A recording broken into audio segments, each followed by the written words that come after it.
দেখো এইখানে 25/6 বিয়োগ 16% সমান কত?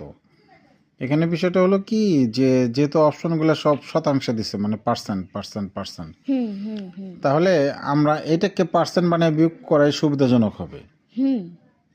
আর যদি এটাকে ভগ্নাংশ বানিয়ে হিসাব করি, হিসাব করার পরে শেষে আবার পার্সেন্ট বানাতে হবে, তাহলে খাটনিটার বেশি হয়ে যাবে। তাহলে এটাকে আমরা পার্সেন্ট বানাবো, ঠিক আছে?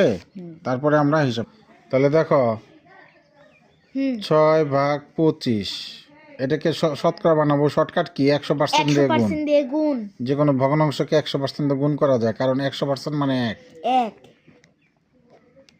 এটা পার্সেন্ট থাক। তাহলে এটা দিয়ে এটাকে ভাগ করলে কত? 4 4 6 24। তাহলে 24% বিয়োগ 16%। এখন পার্সেন্ট পার্সেন্ট মিলে গেল। এখন আমরা বিয়োগ করতে পারবো। তাহলে 24 থেকে 16% বিয়োগ করলে কত? 8%। 8%। এখানে 8% আছে না? এই যে হ্যাঁ আছে, তাহলে একটা টিক দিয়ে দাও। এটা হলো সঠিক উত্তর।